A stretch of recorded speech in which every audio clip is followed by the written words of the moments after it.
아침 묵상 말씀은 고린도전서 15장 12절에서 19절까지 말씀입니다. 함께 읽도록 하겠습니다. 그리스도께서 죽은 자 가운데서 다시 살아나셨다 전파되었거늘 너희 중에서 어떤 사람들은 어찌하여 죽은 자 가운데서 부활이 없다 하느냐. 만일 죽은 자의 부활이 없으면 그리스도도 다시 살아나지 못하셨으리라. 그리스도께서 만일 다시 살아나지 못하셨으면 우리가 전파하는 것도 헛것이요 또 너희 믿음도 헛것이며 또 우리가 하나님의 거짓 증인으로 발견되리니 우리가 하나님이 그리스도를 다시 살리셨다고 증언하였습니다. 만일 죽은 자가 다시 살아나는 일이 없으면 하나님이 그리스도를 다시 살리지 아니하셨으리라.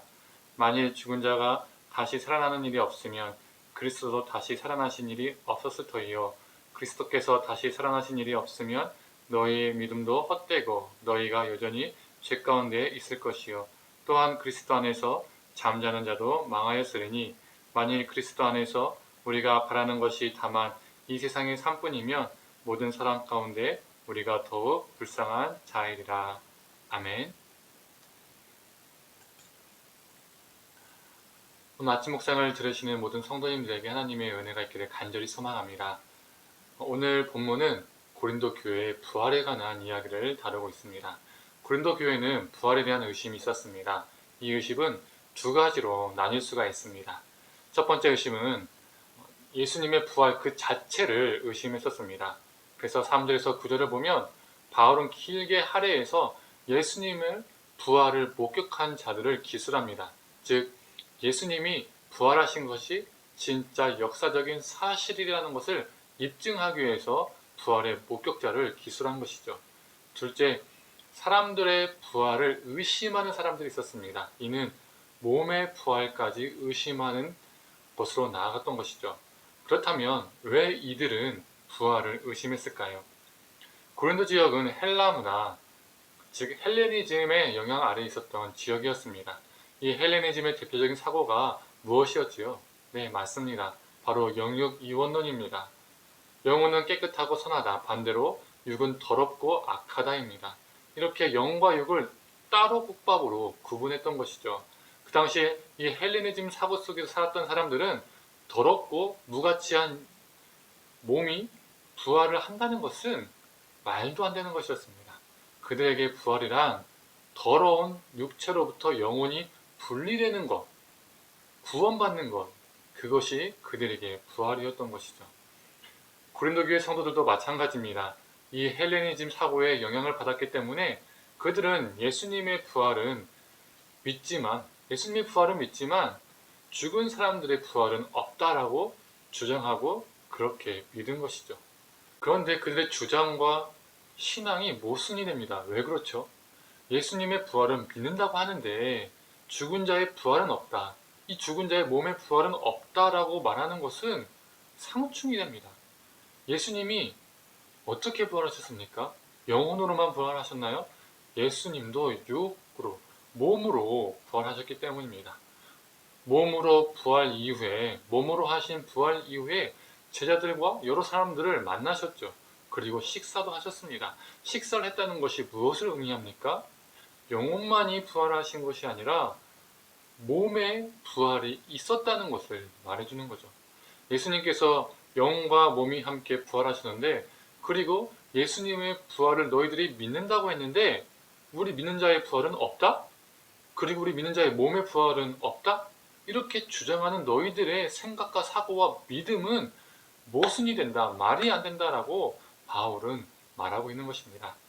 그리고 바울은 부활이 없다라면 이 없다란 이 가정형에 가지고 서술을 합니다. 만약 부활이 없다면 전파하는 것도 믿음도 헛것이며 자신들은 거짓 증언자가 될 것이라고 말합니다. 당연한 말이죠. 초대교회가 생겨난 이유가 무엇입니까? 어디에 있습니까? 다른 데 있지 않습니다. 바로 예수님의 부활 사건에 의해서 기독교가, 초대교회가 생겨난 거죠. 예수님이 부활하지 않고 죽은 그대로 있다가 썩었다면 예수님은 우리와 그냥 단순한 인간, 동일한 사람, 거기서 그 이상도 그 이하도 아닙니다. 아니요, 더 나쁜 존재일 수도 있습니다. 왜 나쁜 존재일까요? 자신이 메시아라고, 자신이 하나님의 아들이라고 거짓을 일삼은 많은 사람을 현혹시킨 인간 사기꾼에 불과했었기 때문이죠. 그리고 그러한 사기꾼을 무슨 이유로 믿을 필요가 있을까요? 사기꾼일지라도 그 사기꾼을 믿어서 좋은 콩고물이라도 떨어진다면 믿을 수도 있겠습니다.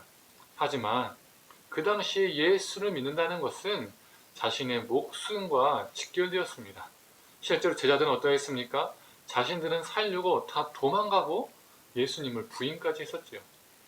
예수님이 부활하지 않았다면 예수는 자신을 메시아라고 속인 사기꾼에 불과했을 겁니다. 그 사기꾼에 불과했을 텐데 자신의 목숨을 걸고 믿을 사람이 몇이나 있었을까요? 자신의 목숨을 걸고 예수를 전파할 사람이 몇 명이나 어디에 있었을까요? 오히려 사기꾼을 믿는 것은 바울의 말처럼 헛된 것이 되는 겁니다. 그런 사기꾼을 전파하는 것도 다 헛되고 거짓 증언밖에 되지 않은 것이죠. 그래서 바울의 말대로 부활이 없다면 믿는 자들은 세상에서 가장 정말 불쌍한 사람이 됩니다. 평생을 죽은 사기꾼만을 믿다가 전하다가 살다가 죽었기 때문이죠. 우리도 이렇게 시간을 내어서 말씀을 듣고 예배하고 기도하는 것이 다 헛된 것이 됩니다. 부질없는 짓이 되는 거죠. 부활이 없다면 우리는 정말 사기꾼에 속은 불쌍한 사람들입니다. 그러나 예수님이 실제로 영육으로 부활하셨기 때문에 영혼과 몸으로 부활하셨기 때문에 그리고 그 실제 사건을 제자들과 많은 사람들이 목격했기 때문에 비겁하게 도망하고 부인했던 그들이 예수 그리스도가 참된 메시아임을 확신하게 되었고 자신의 목숨을 바쳐서 예수님을 따르고 전파했던 것이죠. 그래서 바울은 예수 그리스도의 부활을 믿는 것과 성도들도 부활하는 것을 믿는 것은 결국 헛된 것이 아님을 말하고 있습니다. 어찌 보면 우리가 살아가는 시대도 바울의 시대와 비슷합니다. 그 당시는 헬레니즘 사고 때문에 예수의 부활과 믿는 자들의 부활을 부인했지만 지금은 발전된 과학과 이성으로 인하여 부활은 말도 안 되는 사건처럼 받아들여지기도 합니다. 오히려 바울의 시대 때가 더 나을지도 모릅니다. 왜 그렇지요? 그 당시에는 실제로 부활하신 예수님을 목격한 사람들이 있었기 때문입니다. 그래서 오늘 본문에서도 바울이 부활을 믿지 않는 사람들에게 부활을 목격한 사람들의 명단을 말하지 않습니까? 즉 목격한 사람들이 부활을 입증하는 증거이자 부활의 증인이 된 것이죠. 그런데 우리가 살고 있는 시대는 예수님의 부활을 직접적으로 목격한 사람들이 아무도 없습니다. 그럼에도 엄연히 부활은 존재합니다. 그렇다면 이 부활을 어떻게 입증하고 증거할 수 있을까요? 이 시대 속에서 예수님의 부활을 입증하는 유일한 길은 부활한 예수 그리스도를 만나지 못했더라면 도저히 살아낼 수 없는 삶을 살아내는 것이 오직 예수 그리스도를 입증하는 길입니다. 이것밖에 없습니다. 부활한 예수를 만나기 전과 부활한 예수를 만난 후의 삶이 전혀 다른 삶을 살아내야 합니다. 내가 부활한 예수를 믿는다고 하지만 이전이나 지금이나 나의 가치관과 나의 사고와 나의 삶의 방식이 여전히 이전과 동일하다면 전혀 달라진 것이 없다면 누가 예수님의 부활을 발견할 수 있을까요? 누가 예수님의 부활을 믿을 수 있을까요?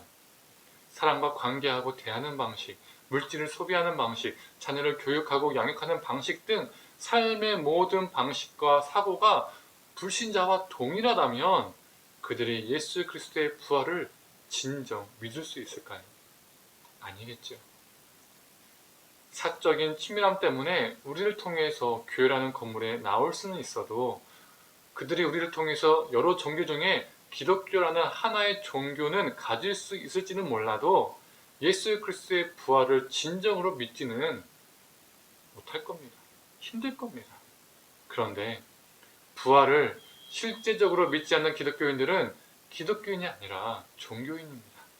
결국 종교인들만 교회 안에서 계속 찍어내는 겁니다. 사랑하는 성도님들, 이 시대 속에서 예수님의 부활을 입증하는 유일한 길은 부활한 예수를 만나지 못했더라면 도저히 살아낼 수 없는 삶을 살아내는 것밖에 없습니다. 이전과 지금의 나의 모습은 어떠한지 매 순간 돌아보며 저와 우리 성도님들 모두 입술로만 부활을 얘기하는 것이 아니라 1년에 한 번 부활주일에 부활을 얘기하고 기념하는 것이 아니라 삶으로 부활을 얘기하는 존재로 살아가길 간절히 소망합니다. 삶으로 부활을 입증하고 증거하여 세상이 우리를 통해서 부활하신 예수 그리스도를 만나기를 축원합니다. 함께 기도하겠습니다.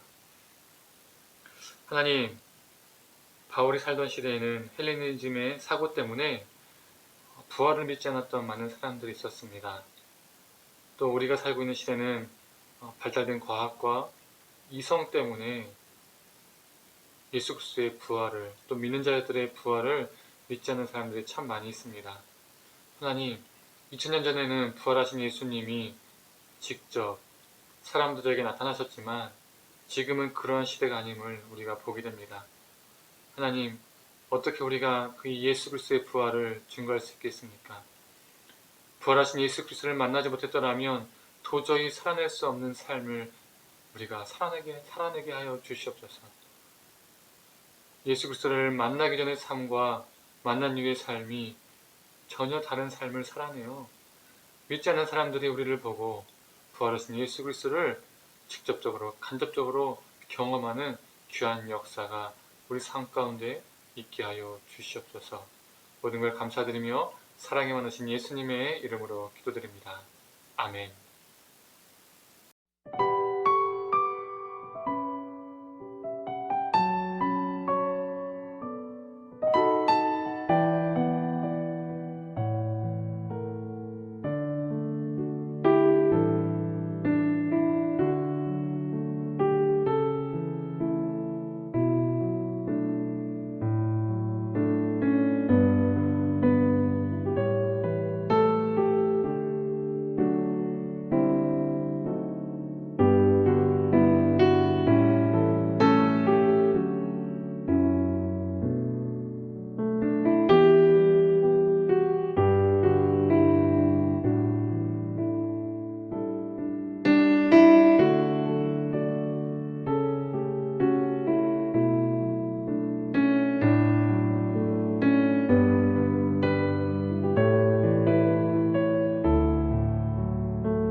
감사합니다.